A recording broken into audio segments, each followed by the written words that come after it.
আসসালামু আলাইকুম প্রিয় দর্শক। 21শে ফেব্রুয়ারি আজ আমাদের বিখ্যাত মিস্টার শফিকুল আলম, বিখ্যাত মানুষ, অথবা কয়েকদিন আগে বিখ্যাত ছিলেন, এখন যে কোনো মানুষ যেভাবে বলেন না কেন, উনি ছিলেন ডক্টর ইউনূসের প্রেস সেক্রেটারি। উনি ওনার ভেরিফাইড ফেসবুক পেজে আজ একটা পোস্ট দিয়েছেন। সেই পোস্টটা আবার আমাদের এটা বাংলা ভাষা নিয়ে ওনার পোস্ট, বাংলা ভাষার এই পোস্ট উনি আবার ইংরেজিতে লিখেছেন। বাঙালির ছেলে ইংরেজি ভালো বলেন, অথবা বাংলা বলতে, বাংলা লিখতে একটু লজ্জা টজ্জা পান বোধ হয়, যে কারণে 21শে ফেব্রুয়ারিতে উনি ইংরেজিতে একটা পোস্ট দিয়েছেন। সেই পোস্টটা কি, সেই পোস্টটা আবার বাংলা ভাষা নিয়ে।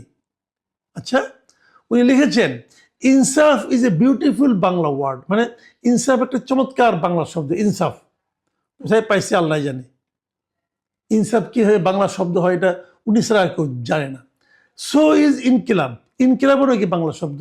সো আর ফয়সালা, আজাদি, জিন্দাবাদ অ্যান্ড আওয়ামী অ্যান্ড লীগ।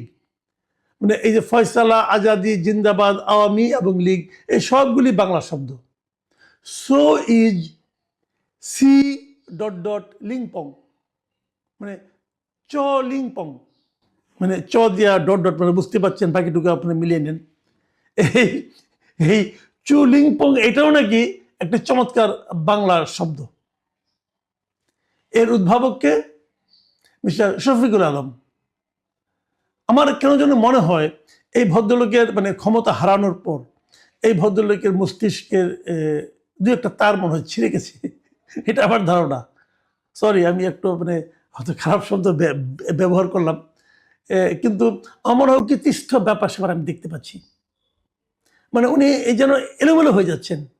ভাই, আপনি যে শব্দগুলি বললেন, অনেক বিদেশি শব্দই আমাদের এখানে বাংলা ভাষায় কিন্তু আত্মীকরণ হয়েছে, বাংলা ভাষায় প্রচলিত হয়ে গেছে।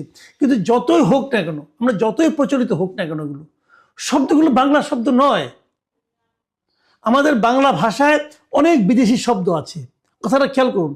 বাংলা ভাষায় বিদেশি শব্দ আছে, কিন্তু তার মানে ওই বিদেশি শব্দগুলো বাংলা শব্দ পরিণত হয়নি। এই জিনিসটা বুঝতে হলে কিঞ্চিত লেখাপড়া করতে হবে। তো আমাদের শফিকুল সাহেব সেটু করবেন কিনা, করেছেন কিনা, করার ধৈর্য আছে কিনা আমি জানি না। তবে আমরা একটু পড়াশোনা করেন ভাই। প্রত্যেকটা ভাষায়, পৃথিবীর প্রত্যেকটা ভাষায় বিদেশি শব্দের মিশ্রণ থাকে, বিদেশি শব্দ সেখানে যুক্ত হয়, সেটা ভাষায় যুক্ত হয়, কিন্তু তার মানে ওই শব্দটা ওই ভাষা হয়ে যায় না। আমাদের বাংলা ভাষায় অনেক বিদেশি শব্দ আছে, কিন্তু তার মানে সেগুলো বিদেশি শব্দ হিসেবে থাকে এবং আমরা ভাষায় ব্যবহার করি, কিন্তু সেগুলো বাংলা শব্দ হয়ে যায় না। তো আর তাছাড়া সর্বশেষ যেটা বললেন আপনি, ওই যে চু ডট ডট লিংপং, ওটা কোনো শব্দই না, ওটা একটা গালি। ওটা একটা গালি, অশ্লীলতম গালি। যে অশ্লীলতম গালিকে আপনারা আপনাদের শাসন আমলে আপনারা অহরহ যার তার সম্পর্কে ব্যবহার করতেন, কিন্তু ওটা নিয়ে ওটাকে বাংলা ভাষার শব্দ হিসেবে যুক্ত করার যে প্রচেষ্টা আপনি চালাচ্ছেন মিস্টার সাবেক প্রেস সেক্রেটারি, এটা আপনাকে সম্মানিত করবে না। লোকে এখন আপনার নামের আগে অলরেডি একটা শব্দ ব্যবহার করে, একটা বিশেষণ ব্যবহার করে, এখন নতুন একটা বিশেষণ কিন্তু লোকে পেয়ে যাবে। যা হোক, আমি মনে করি এই ধরনের প্রবণতা, এই ধরনের প্রচেষ্টা আগামীতে যত কম দেখব আমরা, তত আমরা নিজেদেরকে ভাগ্যবান মনে করব। কিন্তু এ ধরনের লোক তো সমাজে থাকবে, তারা নানা ধরনের অপচেষ্টা চালিয়েই যাবে। কেয়ার করা।